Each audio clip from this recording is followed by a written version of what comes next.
Nobody's jealous of Caitlin Clark.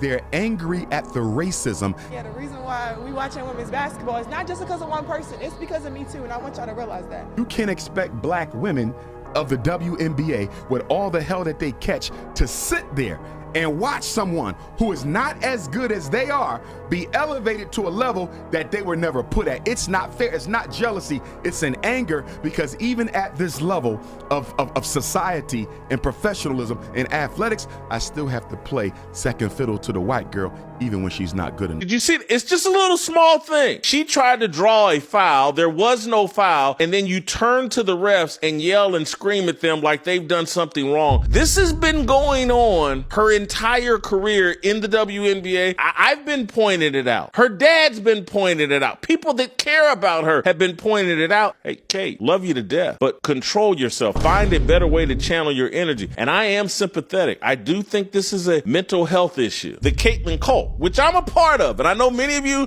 think I'm a sellout and you're upset that I'm saying this. Caitlin Clark behaves poorly on the court, and I'm sympathetic, but she clearly has some mental issues. This woman has no emotional control. None.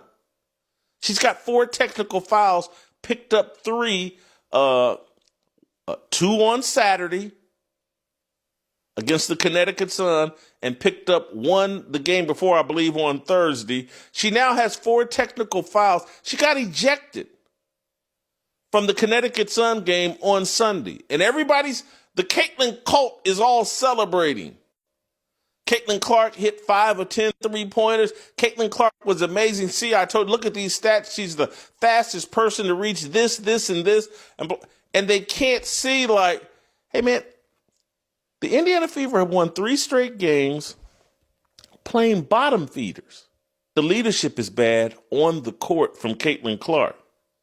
It's constant tantrums, constant flopping, constant technicals, constant beefing with the referees. This right here is a flop. And the Caitlin cult is running around pretending like Brittany Griner pulled out a shotgun and shot Caitlin Clark. Brittany Griner set a screen and Caitlin Clark flopped. Period. End of story. She wanted to draw the foul and she flopped. And then she laid on the ground for not just a few moments. She laid on the ground while the Indiana Fever inbounded the ball, the Indiana Fever inbounded the ball and went down the other court. And Stephanie White, you could see her coming down the sidelines, like telling Caitlin Clark to get up. But Caitlin Clark was into Caitlin Clark dramatic role. Caitlin Clark, the actor that played. Congratulations to Stuart Hawley for one tonight's Ticketmaster PHXID giveaway. Stuart's going home with $300 in takeout credit, all for using PHXID. Located in the Suns Mercury Arena, have PHXID runners with scanning tickets, purchase concessions, merchandise, and rewards all in one place.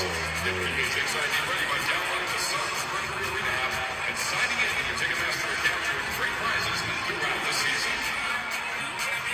This is why Caitlin Clark needs to sit out for the rest of the season. Because if you thought she was getting pushed around before, when she come back, they gonna be on her ass. Because I don't know what she's going through in her personal life, but the sideline behavior is ridiculous. Seems like the fame is starting to get to her head. At this point, I can't defend why would she be that mad about a cameraman doing his job that almost accidentally hit her in the face. And it wasn't even that close to her face. She actually had a delayed reaction as if like it happened and it's just like, I gotta say something. I gotta do something about this. Like, do something about what? And then when she gets back to the huddle, she's still looking super irritated about it. Like, how are you still irritated about something simple like that? It's almost as if she feels like the world revolves around her. This is the type of stuff that's gonna kill her reputation. Because when you're an asshole, the only way people are gonna overlook you being an asshole is if you are the best. But that's not the case.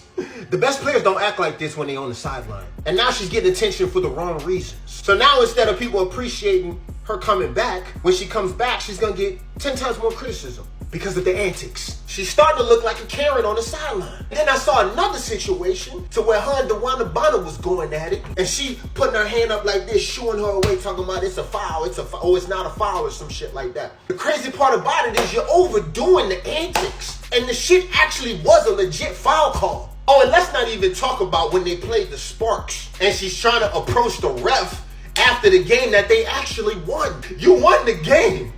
What could you possibly need to say to the ref after the game that you already won? The shit is getting out of hand. And I'm going to keep it a buck with you. If I'm a player and you doing all that shit on the sideline, I can't wait for your ass to come back. It's funny because when Caitlin Clark first came to the league, I thought it was unfair that everybody was pushing her around and all of that shit. They were doing a lot of extra shit to her. But when I see behavior like this, like consistently, I can't feel sorry for her. So she needs to sit out the rest of the season because when she come back, she already gonna be at a disadvantage. These players have been active all season long, and now they about to go into playoff mode. It's gonna be 10 times harder for her to get back to her regular self, especially when the stakes is higher. So hit the weights in the off season, work on that handle, because as soon as she step back on that flow, you thought she was a target then?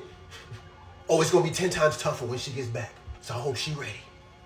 And if anybody else did this, y'all would be calling them dirty. After hitting a logo 3, she starts jawing in the face of Tiffany Hayes. And honestly, Golden State kind of played into it, because when teams start arguing with Caitlin and begging the refs for calls, that's what fuels the crowd. And that's the exact momentum she needs and thrives on. Then before halftime, things got a little physical. I was just trying to get the rebound. Now, was she just going for the rebound? I'll let y'all decide. But that shoulder check while setting the screen put that defender on her back. If another player did this, y'all would call it dirty. Wow, I could have got ejected. I should have been a little safer in the second half. So y'all let me know. What are we calling this? A dirty play or competitive basketball? Y'all let me know what you think about this breakdown in the comments. I'm Coach China. Follow along for more hoop conversations. Staying with her, preventing her from getting those touches. And Caitlin Clark gets hit with a tech. She was jawing for a while after that foul call on Aaliyah, but this one I think is about her frustration with missing that last 3. Don't get mad at me. I've been saying it for the longest. Caitlin Clark, the expectations. This is not college basketball where a lot of players don't have anything to really play for if they're not. First of all, in college basketball, a lot of players on these teams are just there for scholarship. Some of them are playing. 95% of them will not make it to the WNBA. And when it gets down to the 4 or 5 best teams, like UConn and South Carolina and, Iowa, we get down to those 4, 5, 6 teams towards the championship rounds. Those are some of the better players on the teams. That's why Caitlin Clark had 2 times against LSU and against South Carolina and couldn't win. Actually, like playing South Carolina, y'all got in there because the referee cheated UConn with that fake ass call. And y'all sat up here and y'all built Caitlin Clark up to be the next spectacular player.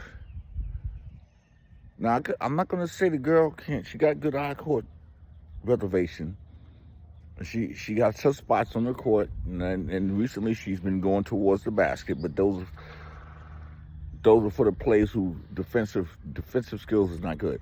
But Jason Whitlock, who I really disagree with on a lot, evidently he woke up. And it was a couple guys that he had on this YouTube channel, the young guys that call them the Caitlin Clark groupies, the content creators. They need therapy. I guess they mad at him.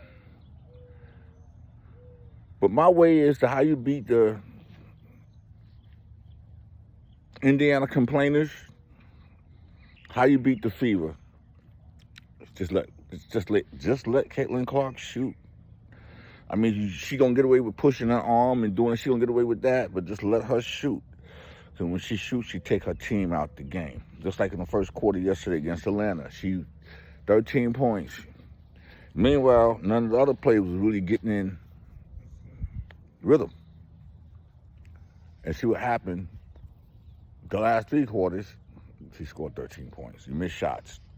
You didn't get your other players involved. And it's going to continue to happen. Stop blaming Stephanie White. I agree with everything with Jason Whitlock. For this time, Jason. This is Van Silk, Rock Bottle Sports. I'm out.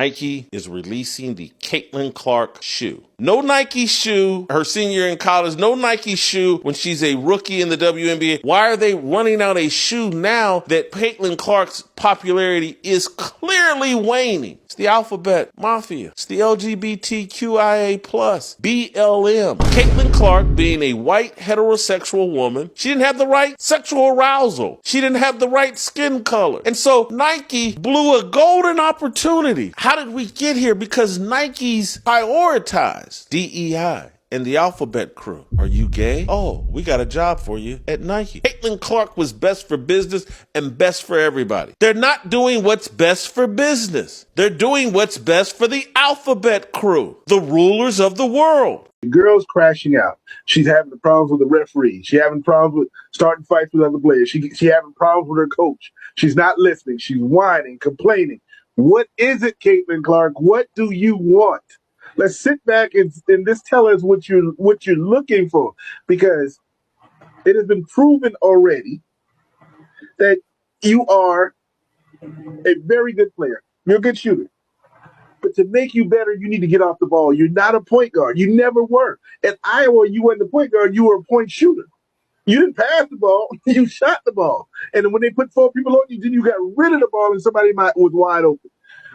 Let Indiana put a point guard in here. You play the 2. Mitchell play the 3. And let's see what happens. You can get the ball as many times as you want. It's just not good for the league. You know what I mean? She's supposed to be the face of the league. You go, all these young girls are looking up to her and watching her whine, crash out, yelling at the refs. Let's take a look. Let's take a look. This is her, man. Look at this shit. Who does that? Did you see her just step into the shit? Like, and then didn't go off on the ref? So how's that? What did the ref do wrong? Tell me what the ref did wrong. This? Okay, wait a minute. Let's step back. I can't get by you. No, I can't shoot you. Put your shoulder into me, and then you crying about it. And just a note, that is the same referee that didn't do nothing to her that kicked Dejanay out last. Caitlin Clark with the behind the back dribble. Then she is grabbed by a defender. Then she slaps her in the face. Caitlin Clark, after the behind the back dribble, slaps another player in the face. And should she have been ejected for this play? She clearly is frustrated. She hits the lady in the face. I mean, this is basketball, not football. But she's only called for a technical foul. Now, the referees did miss the foul on Caitlin by number 9. And then ultimately the Fever end up losing the game. Caitlin Clark is incredible, obviously. But she's an incredible individual talent. When I watch Caitlin Clark go off, Kelsey Mitchell's just sitting there, not in the rhythm, not in the groove, don't know what to do. I'm sitting here wondering, can the Fever reach their full potential with this version of Caitlin Clark? Obviously, some things are going to have to change, but would we say Caitlin Clark is the best player on the team?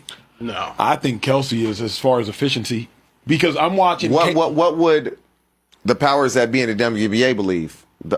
I think the real hoopers would say Kelsey Mitchell. Yeah. I think the real hoopers. I think the loose fans would say Caitlin. But at some point, Kelsey Mitchell then is going to have to be a little more aggressive. At some point, Caitlin Clark is going to have to realize, okay, my usage, I can bring that back just a little bit if it helps us win games. At some point, because her winning or losing, when they win or lose, it's going to be tied to her. It's always going to say, oh, the Indiana Fever and Caitlin Clark. Yeah. Caitlin Clark and the Indiana Fever. They're not going to say Kelsey Mitchell. And so she's going to have to figure out a way to make sure that Kelsey Mitchell can help this team win. Because if they're not winning, it's going to fall on Caitlin Clark. So to me, it's up to her and that coaching staff to figure out, how do we mesh this? Why, when I come out of the game, we play better? What am I doing to, when I'm in the game offensively and or defensively, to force us to be putting these deficits? So my plus minus, her plus minus has to be bad. Yeah. If that is the case. And so they got to figure this out as a team. Why is this happening? But there's also something to where Caitlin Clark's energy, just as far as like her camaraderie, it doesn't appear to make those around her better. There was a moment where she tried to drop. But she's averaging 8 assists. Now I'm talking about her camaraderie, not the numbers. I'm talking about like how she gets along with. There was a backdoor cut that she made a pass, and it was actually a fairly good pass. I forget who the player was. Maybe it was Sophie. Maybe it was Lexi, and goes off the girl's hands. And Caitlin. I'm with you though. I'm with like it. You know this. If Carson Palmer throws you a dot and you drop it, he's not. Even if he. Hey, you got a T? Hey, you got a T? If he did do that, I'm like, yeah, I dropped that off. But the kicker is like that isn't something everybody's going to let people down. Caitlin makes errant and egregious passes at times, but you don't see Aaliyah Boston like. You don't see Sophie like. You don't see Kelsey when Caitlin makes wild shots as Kelsey's wide open and Caitlin's trying to evade a double team. You don't see Kelsey.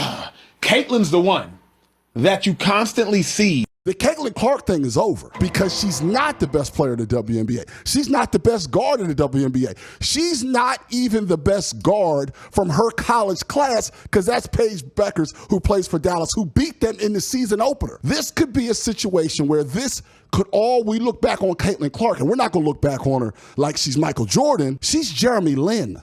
This is just Linsanity. She's going to fumble this, and it's because of two things. Who would have thought? She decided to roll up with Morgan Wallen. Morgan Wallen says the N-word liberally, says it more than I do, and I'm black, and her bitching and moaning to the refs nonstop. But when we look back on this, we'll go, this girl had the world by the balls. She had everybody loving her. People who hate women's sports were tuning in just for her. And when we look at Jeremy Lin and look at her, we're going to find out that at the end of the day, it was the exact same thing.